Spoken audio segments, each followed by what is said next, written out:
Bienvenidos a otro micro de Acción Ganadera. Si te interesan nuestros temas, te invitamos a darnos un like y a suscribirte a nuestro canal de YouTube. Gracias. En este espacio de Acción Ganadera que semanalmente nos dedicamos a la capacitación, a las novedades dentro del área pecuaria, hoy vamos a charlar con alguien que sabe mucho y que sabe muchísimo sobre el tema que vamos a tratar. No hace falta mucha presentación para Bernardo Cané, muy conocido y reconocido en el ambiente, veterinario, expresidente del SENASA y productor agropecuario. Hola Bernardo, ¿cómo te va? ¿Cómo estás? Hola Daniel, ¿cómo estás? Contento de poder participar con ustedes en Acción Ganadera. Me encanta la necesidad de cubrir el tema de capacitación, de divulgación, y nuestro sector lo merece, y bienvenido a este espacio.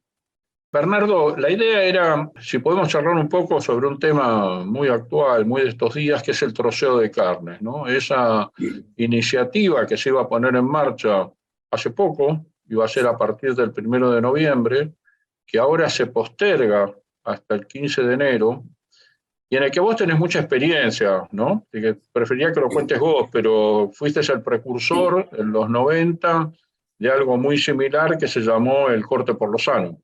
Lamento decirle a tu audiencia que somos muy mayores, porque estás contando cosas de hace 31 años.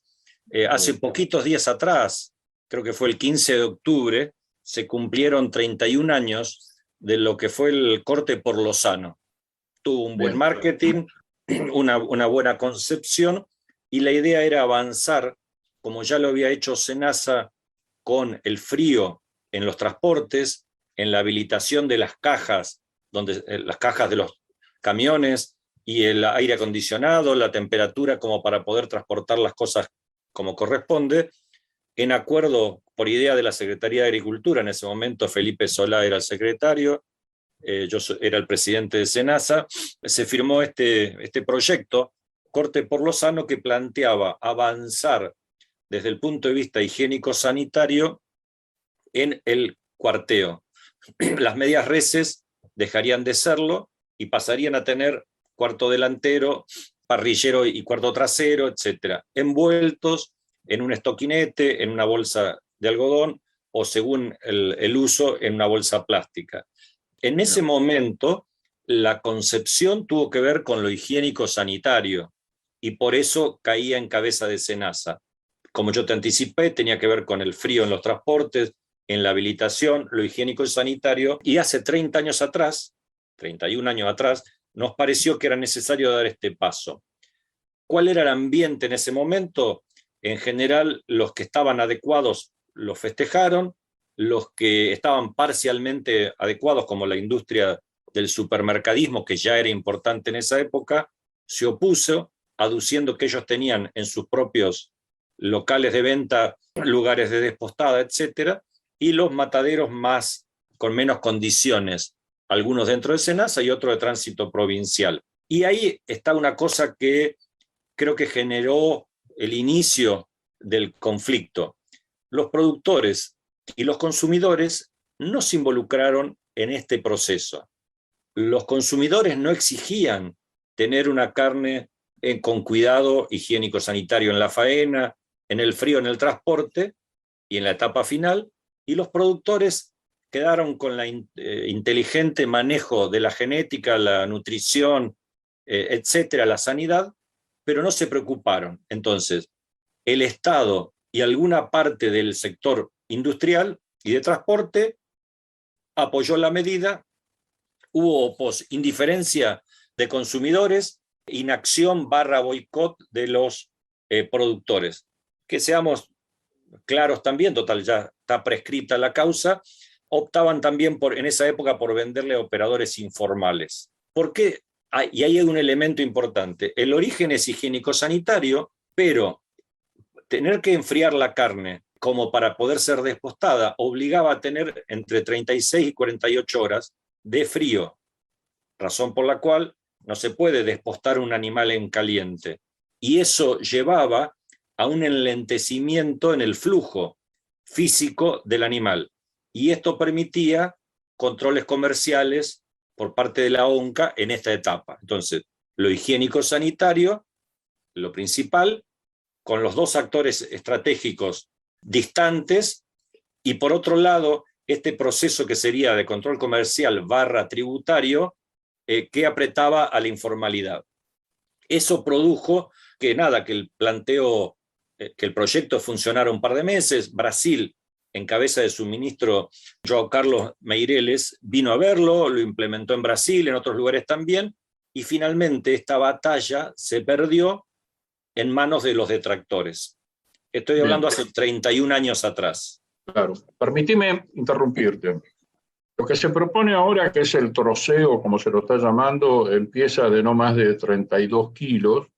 Si bien no es exactamente lo mismo, es bastante parecido a lo que ustedes proponían hace 31 años, como vos contás. Los que se oponen ahora, e incluso amenazaron al gobierno y al país con un desabastecimiento, ¿no es cierto? ¿Son los mismos sectores los que se oponen y las razones son las mismas que las de aquel entonces?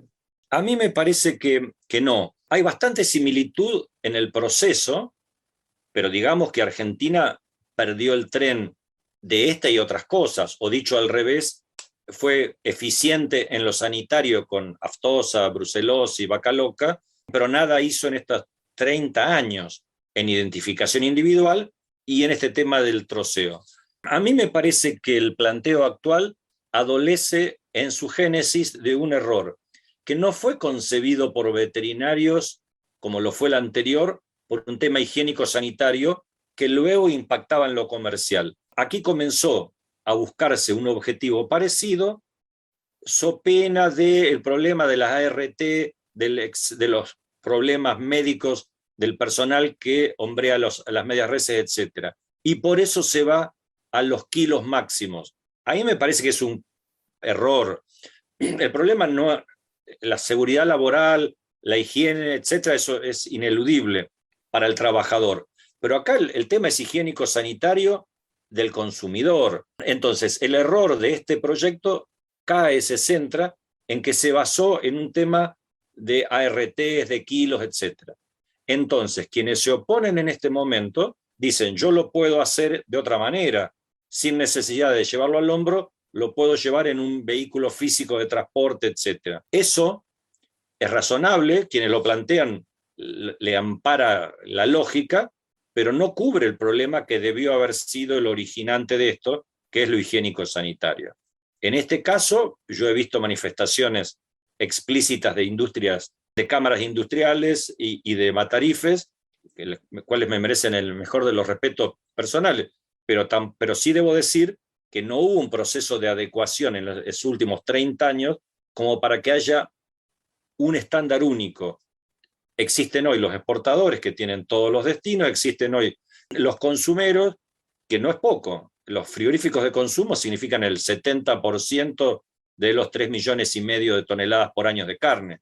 Entonces, me parece que este proyecto debe nacer en lo higiénico-sanitario, pero debe ser concebido no como un parche. Argentina tiene que tener los frigoríficos que tenga que tener, pero el frigorífico que esté habilitado no puedes tener un distinto nivel de garantía para vos que vivís, no sé, en Luján, o el señor que vive en Formosa, o el señor que vive en Londres. La carne se manejó en sanidad, en genética, etcétera, y fue procesada como para ser consumida por un ciudadano de cualquier destino. Entonces me parece que la discusión deberíamos darlo. ¿Argentina puede tener 4 estándares sanitarios? No. El estándar sanitario debe ser único y con ese mismo estándar sanitario acceder a mercados de exportación, que hay varios niveles, de primero, de segundo, de tercer nivel, y el consumo interno. Me parece que los que se oponen por razones de infraestructura que debieron haber solucionado en los últimos años. Bernardo, hace unos momentos vos mencionabas el tema informalidad. Creo, o por lo menos muchos opinan, que sigue habiendo informalidades en la cadena de la carne. Mantener esa situación, ¿puede ser uno de los motivos actuales de quienes oponen también? A mí me parece que eso no tiene nadie en su sano juicio lo puede defender públicamente, pero Claro, como las ánimas que existen, existen. Pero me claro. parece que la informalidad tiene más que ver con la negación a avanzar en la identificación individual electrónica, porque hoy en día existe una facilitación a la emisión de los documentos, el DTE electrónico y el DTE de autogestión, que le permite a una cantidad de operadores fantasmas hablar de poblaciones. Yo muevo 100, pero no dicen cuáles 100, etcétera, etcétera. La informalidad en el negocio de la carne se ha visto manifiesta en operaciones fraudulentas de miles de animales a feedlot que después no estaban, que después se trasladaban a otra provincia, etcétera, y eso se debe a que no hay una identificación individual. Atrás tuyo hay 3 toros, por decir algo. No son solo 3, es el 1, 2 y 3. Si vos volvés al mes siguiente y es el 4, 5 y 6, son otros toros. Entonces, me parece que tenemos que entender, Argentina, ¿tiene pastura? Sí. ¿Tiene sol? Sí. ¿Tiene ganaderos? Sí. ¿Tiene genética? Sí. ¿Tiene 100 años de tradición? Sí. Pero no ha mejorado en el estándar único y no ha mejorado en la identificación individual, lo que llega a que convivan sistemas que en el fondo son perniciosos y es perder, perder. Hace unos momentos, Bernardo, vos mencionabas que el productor ganadero se preocupa, y creo que lo hace muy bien, y vos coincidís, por algunos factores de tranqueras adentro en su producción, como la genética, la nutrición, la sanidad y demás. ¿Debería involucrarse en este proceso? O sea, en qué pasa con su producto cuando los animales salen de su tranquera. Daniel, mira, yo cuando doy charlas o a veces me ha tocado hacerlo, siempre hago una broma, que es los argentinos y los productores en general y los argentinos se lo pasan mandando videitos de mujeres desnudas. Nunca vi que se pasaran videitos de sus vacas desnudas. ¿Qué quiero decir con esto? Es que el argentino sabe de producción de ganadería, pero no sabe de carne. Añísimos atrás, siendo Mario Llambías presidente de Carvap y yo habiéndome quedado sin trabajo, hicimos un trabajo, una encuesta importante para Carvap. 2.000 productores referentes fueron entrevistados sobre el plan de aftosa, etc.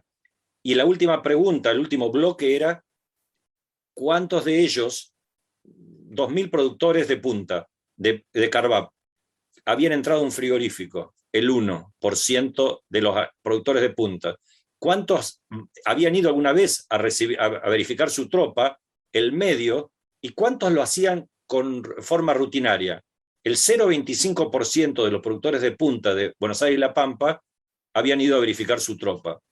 El productor argentino sabe producir, creo que comete un gravísimo error en no entender del proceso industrial, primero para saber qué producir, en qué momento del año, cómo, etcétera, etcétera, y porque hay algunas personas que piensan que los duermen en muchas plantas frigoríficas en la forma que les pagan.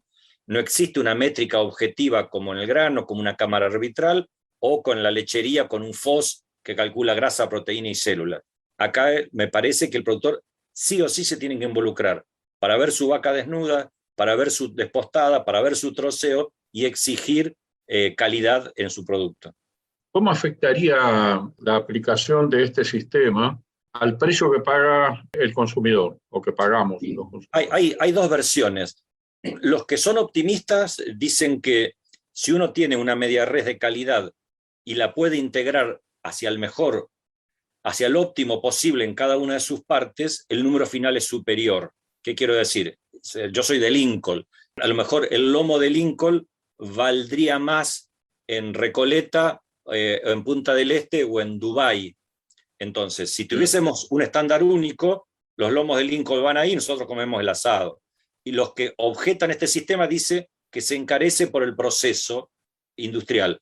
Yo no conozco a nadie hoy que coma leche cruda o que coma algo no envasado. Así que no podemos ir contra la tendencia mundial de los procesos de alimentación. Bernardo, yo no me queda más que agradecerte mucho tu participación en Acción Ganadera y pedirte si es posible volver a llamarte en un futuro, porque tanto este tema como otros ligados a nuestros consumos y producción de carne creo que son de lo más interesantes para seguir analizándolo. Así que bueno, Con todo gusto a disposición. Bárbaro. Muchísimas gracias, Bernardo, que estés muy bien. Gracias a vos.